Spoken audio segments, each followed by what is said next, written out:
Hi there, this is Srikanth Dasari. So, in this lesson, we are going to learn about the primitive data types in Java programming language. Okay, so first let me launch the IDE. So, as we know that we are using NetBeans 8.0, which always takes a moment to load. Okay, so first let us create a new project here. So, file new project, and under the Java application, let's say the name of our project as primitive primitive data types here. Okay, so whatever you wanted, and let's click finish. So that means take the privilege of creating a project. Okay, so and it adds all the source packages and package called primitive data types, and it also adds a .java file here with the class name same as the file name here. Okay, so first let me get rid of all these comments which NetBeans gives us by default to make our code look better with clean and blank .java template here. Okay, so there are 8 types of primitive data types in Java. So they are as follows. So let me write them in a comment here.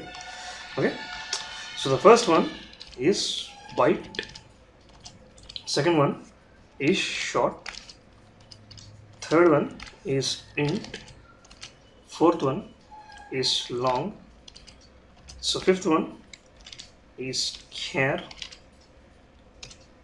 Okay, and sixth one is float, and seventh one is double, and eighth one is boolean. Okay, so these are the 8 primitive data types in Java programming language. Okay, so what is a data type? So data type is the one which specifies the type of the variable. Okay, so you are going to define. Okay, in the last lesson we have seen something like this. In the last couple of lessons while studying about the variables, we have explicitly mentioned the type of the data type before defining a variable here. Okay, so if you want to take an integer variable, so you need to do something. The syntax goes like this. First one here, the int keyword specifies that int is this my int variable falls under the category of integer data type here. Okay, so that is the importance of using a data type while defining a variable here. Okay, so it is very essential since Java is a statically typed or a strictly typed programming language. So whenever you are defining a variable, it's mandatory to specify the type of the variable before the name of the variable here. Okay, so first let us look into each and every primitive data type in detail. So first let us define a variable for byte data type here. Okay, so to define a variable of type byte, the syntax goes like this. We have to first make use of this byte keyword which specifies that the variable is going to be of type byte here, and let's have a variable name my byte. Let's say something like this, my byte. Okay, so this tells the compiler that you have defined a variable of type byte and the name of the variable is my byte here. Okay, so the byte let's write a couple of things about the my byte data type, the byte data type here. So the byte data type occupies byte data type occupies 1 byte in memory. So byte data type occupies 1 byte in memory. So and the range of byte goes like this. So the range of byte is the value, a set of values specified set of values specified for each and every primitive data type. Okay, so whatever the programmer wanted to use or assign some values should fall within that range here. Okay, so if the programmer or the user skips out of that range, and that might lead to an error. Okay, so range of byte goes like this, minus 128 to 127 here. Okay, so this is the range of byte data type here. Okay, so if you want to assign some value into your so my byte variable, so you can do something like this. You can do at the time of definition, or else you can do separately. So my byte is equal to, so let's say some 100 here. Okay, so in the same way, if you try to do something like this, my byte is equal to some 2000. So this leads to an error here. Okay, so if you observe, we have this ugly red underscore, sorry, underline, which is mentioned here. Okay, so by default, so if the user skips out of the range of, so if the user goes out beyond the range of the byte specified byte value, so this might lead to an error. Okay, so that's the reason. So by default, so whatever the value you are trying to assign to your my byte data type, which is a type byte here, so if it crosses the range, then this is considered as an integer here. So that's the reason. So it's saying the error as incompatible type here. Okay, so if it's scored out of the range, it's considered as integer, and then the compiler understands that the programmer is trying to convert an integer type, which is a higher type than byte, to a byte type here. Okay, so then the compiler thinks that there might be a loss of data. So since int is a higher range of values, which can accept higher range of values, and if you assign that higher range values into a lower type, so then there might be a loss of data. Okay, so all these things we will study in the subsequent chapters when we study about typecasting here. Okay, so that's not allowed in Java. So whenever you want to assign some value, you need to do it within that range here. Okay, so the range of byte is specified. The range of byte is specified as minus 128 to 127 based on this mathematical expression. So which goes something like this here. Okay, so since we have learned that the number of bits, okay, so 1 byte is equal to, so you can take it like this, 1 byte is equal to 8, so 8 bits here. Okay, so 1 byte is equal to 8 bits. This is a basic mathematical thing. So based on this, so minus 2 power, so based on this mathematical expression, so they have derived that range for byte here. Okay, so minus 2 power n minus 1 to 2 power, I am using the cap symbol to represent the power here, 2 power n minus 1 minus 1 here. Okay, so here n is, so here n is number of bits. Okay, so here n is, so here n is number of bits here. Okay, so n is considered as number of bits. So if you apply so here the byte occupies 1 byte, which is 8 bits. So if you substitute those values within your range here, so you get exactly this range, this possible range here. Okay, so minus 2 power n minus 1, so minus 2 power 7, which is minus 128 here. Okay, so again minus 2 power 2 power 8 minus 1, 2 power 7 minus 1. Okay, so 128 minus 1 is 127 here. Okay, so with that you can obtain the range of the byte here. Okay, so next let us define a variable for integer here. Okay, so let's say, so int so let's write some data here. So int occupies, sorry, not int, it's after the byte we have short here. Okay, the short occupies,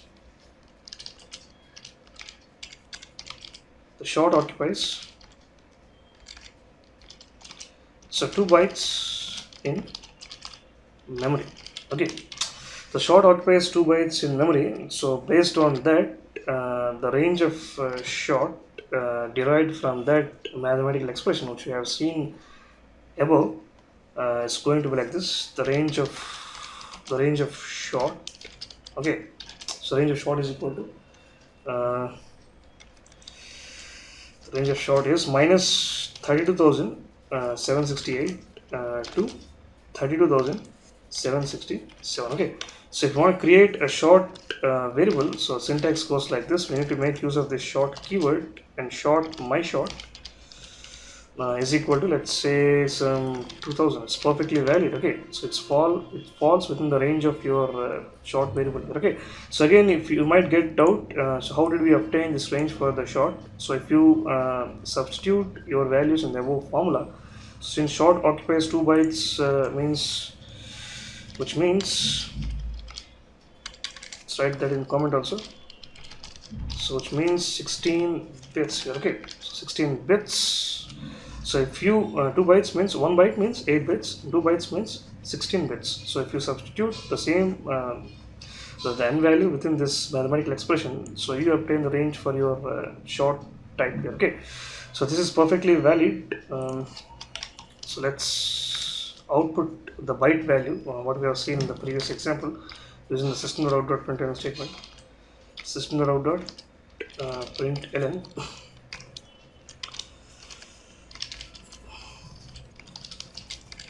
the byte value,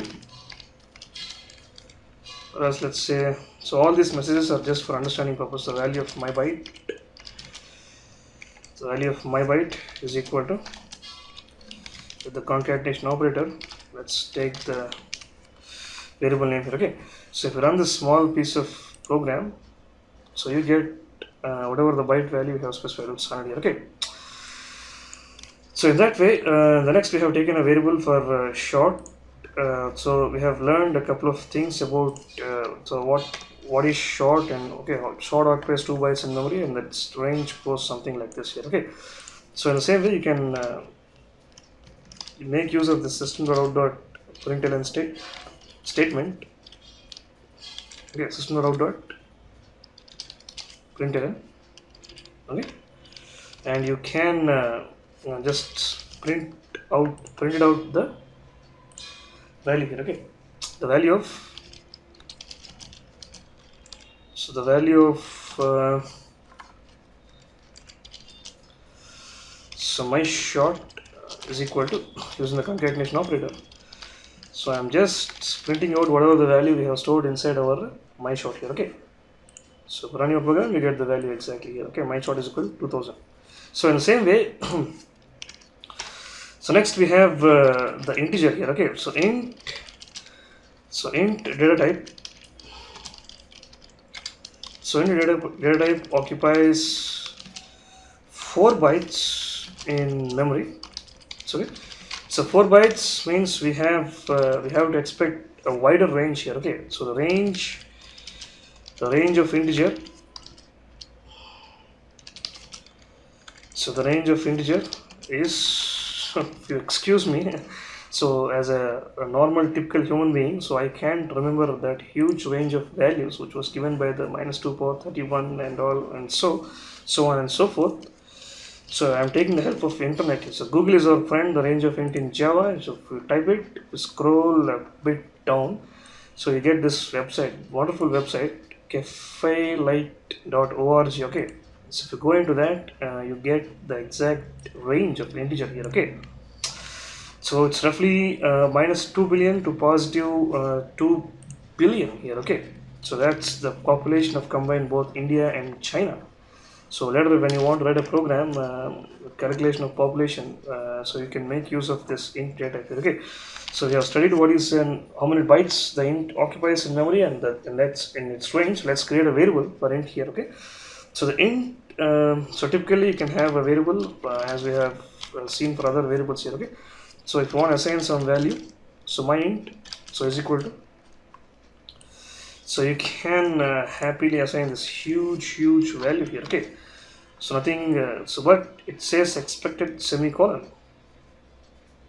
My goodness, I am just copying the exact value with commas here, so which were not allowed in Java. So okay, so I have taken a variable for my int and just I have assigned this max value of integer. Okay, so again making use of this system.out.println, system.out.println, let me print the value of int exactly, system.out.println. Okay, the value of int, or else let's say the value of my int is equal to plus and my int here. Okay, so run your program, so you get the huge maximum value which can be stored in a typical integer variable. Okay, so in the same way next we have long here. Okay, so the long, So occupies the long data type, the long primitive data type in Java occupies data type in Java. Let me go to full screen here. So long primitive data type in Java. So occupies 8 bytes. Okay. So long occupies 8 bytes in memory. Okay. So the range of long data type will be a very huge number. Okay. The range of long data type is, so as a typical normal human being, so it's impossible to remember that kind of huge numbers. Again, I'm taking the help of Google. So we have a website called cafeworld.org/courses. So if you go into that and you have the range specified this huge number here. Okay. So if you take some time around and you can calculate that huge number. Okay. So if you want to create a variable for long, let's have a long my long. Okay. So long and my long. So if you want to assign some value to your my long variable, so you can do something like this. Okay, let's say my long only. Okay. So if you want to assign some huge value to your long variable, so you can just copy that huge value. So it's having the capacity to store only the long data type has the capacity to store this huge values here. Okay, which is very essential for when you are performing some scientific calculations. But here we have a problem here. Okay, so even though if you have defined a variable of type long and you are trying to assign the maximum value, so it's not taking and it's showing this ugly underline statement here. Okay, so this is because so by default the plain integer values are considered of type int here. Okay, so that's the reason it's thinking that so if here you are trying to assign integer value to a long data type here. Okay, so for that reason it's thinking that so by default so by default all the integer types, all the integer primitive types are defined are considered as ints here. Okay, so you need to explicitly mention that your value is long with the help of the suffix capital L here. Okay, so if you do something like this, the compiler understands that the programmer is trying to assign the exact value of long type into his long variable here. Okay, so now if you run this, let's make use of this system.out.println statement. Okay, to print it out in the output screen here, system.out.println. Okay, the value of so my long is equal to, let's have this concatenation operator and let's say so my long here. Okay, so if you run your program, so you get the exact this huge value which is able to store inside the long type here. Okay, so in the same way so let's continue our studies for the char data type. Okay, so next primitive data type is char data type. So char data type so in Java, so occupies the char data type in Java occupies 2 bytes of memory. 2 bytes of memory. Okay, so the range of char data type char is so 0 to 65,535 here. Okay, so 0 to 65,535.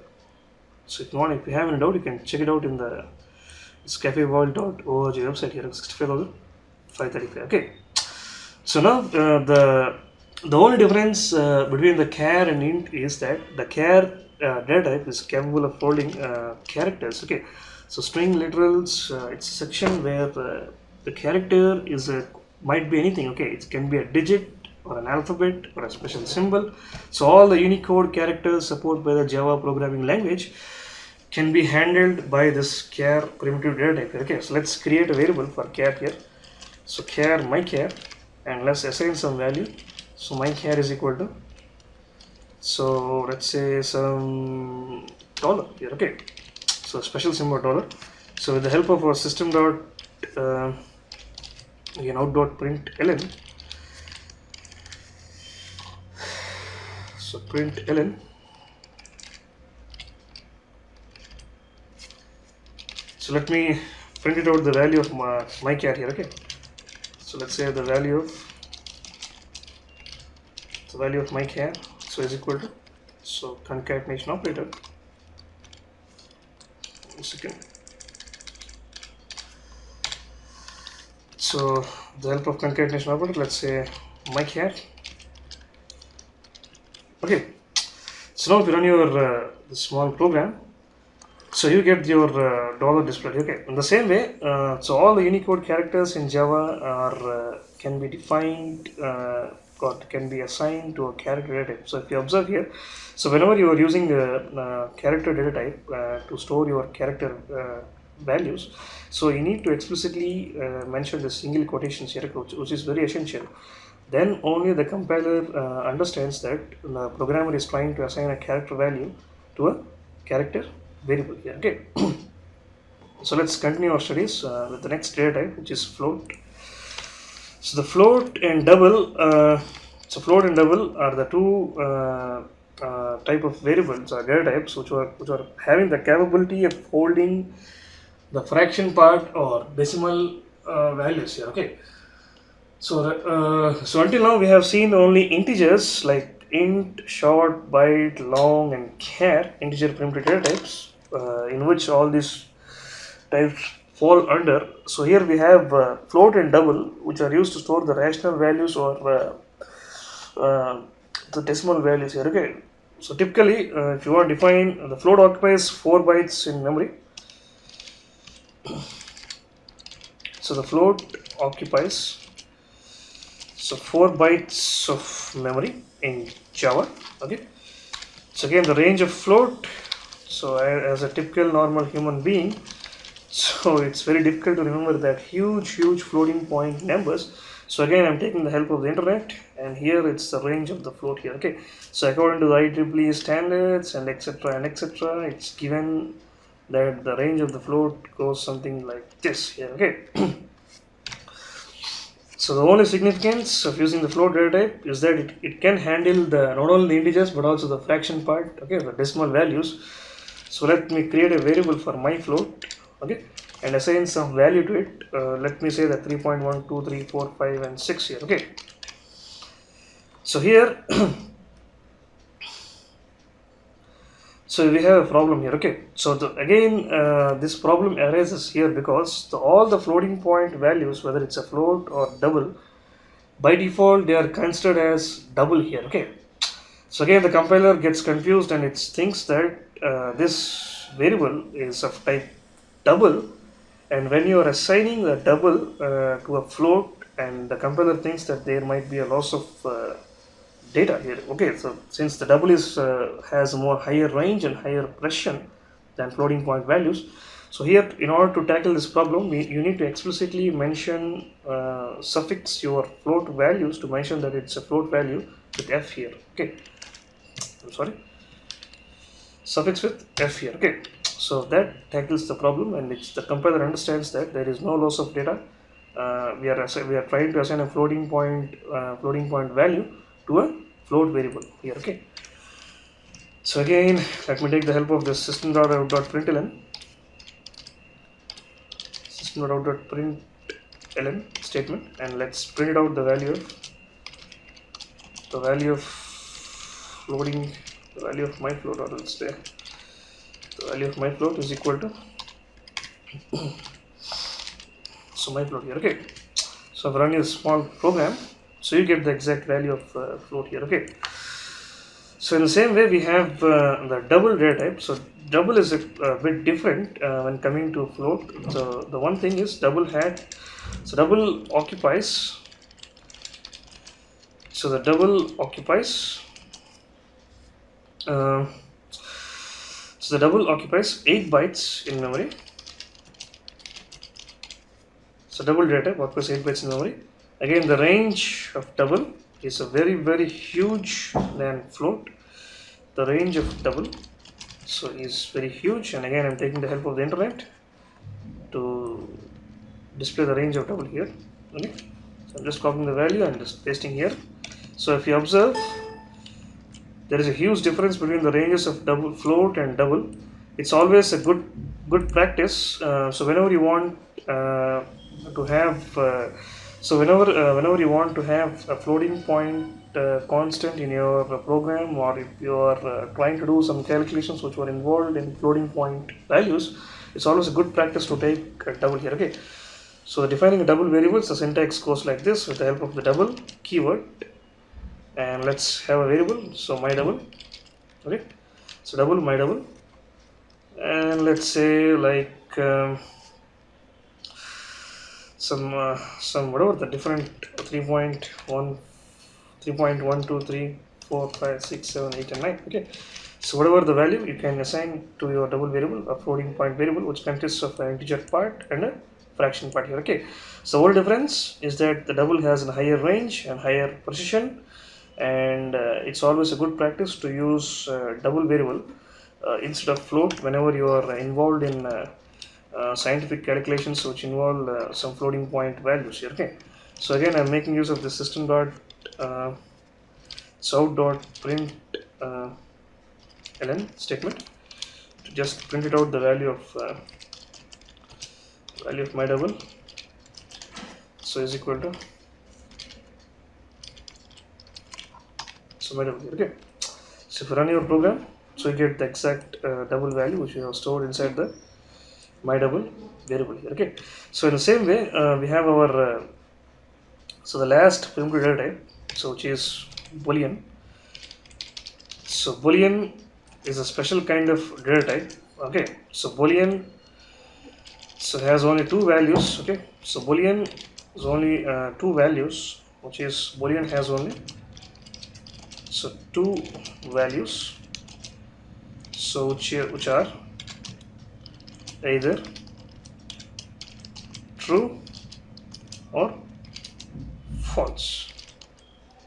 Okay, whether true or false. Okay, so in order to define a boolean variable in Java, so you need to make use of this boolean keyword and boolean bool. Okay, so I have so now if you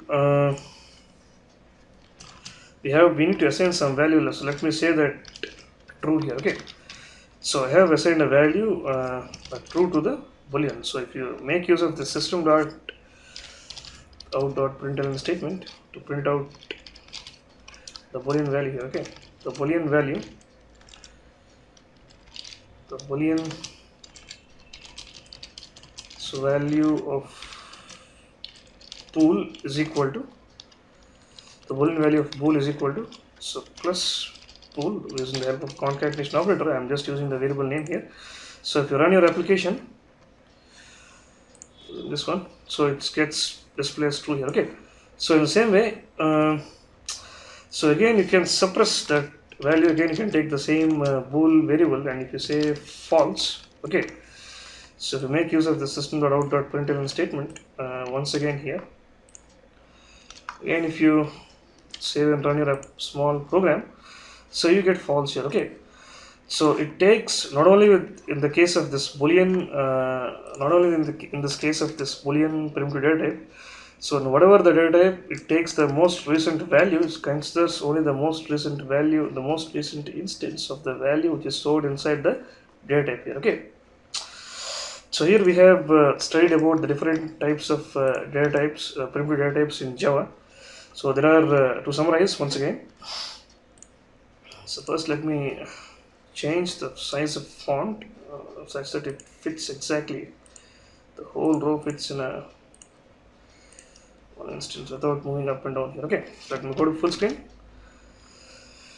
So here we have studied about the various types of primitive data types in Java programming language here. Okay, so primitive data types in Java programming language are a total 8 primitive data types. The first one is byte, short, int, long, char, float, double, and boolean here. Okay, so the first 5 fall under the category of integer types. Okay, so the second two fall under the category of floating point types, it's float and double, and the last one is boolean here. Okay, so the byte occupies one byte in memory, which through that we have the range as -128 to -127. So in the same way, we have a short data type. So the short occupies 2 bytes in memory. Okay, so for that reason we have this -32,768 to 32,767. So as the range of your short data type here. So in the same way we have integer data type which occupies 4 bytes in memory, and it has, so as based on the size it occupies and the range, we have slowly studying each and every data type. Okay, so the byte is the short occupies the more memory, and it has a more wider range than the byte data type. Okay, in the same way the int occupies the more number of bytes in memory, and it has a wider range than short. Okay, so wherever the necessary, you need to use that kind of in that kind of situation you need to use that kind of data type. Okay, so if you move to long, which has a wider range than integer, which occupies 8 bytes in memory, so in the same way we have a character data type in Java. So the character data type occupies 2 bytes in memory, and it has typically the range of 0 to 65,535. So all the Unicode characters were allowed to use in Java programming language to store inside a character data type. Okay, so in the same way we have two floating point data types, which is float and double. So the float occupies the range, lesser range when compared to double. So as we have learned that it's always a good practice whenever you are doing some scientific calculations or you need to use some floating point values, you always stick to double data type here. Okay, so the boolean is a kind of primitive data type in Java which is either true or false. Okay, so if you assign a true value, it says that you made a boolean, set the boolean variable. Here we have taken a bool to true. Okay, so again if you run this program, so you get all the values whichever we have displayed using our system.out.println statement. Okay, so this is the basic stuff about the primitive data types in Java programming language. So see you in the next lesson. Goodbye.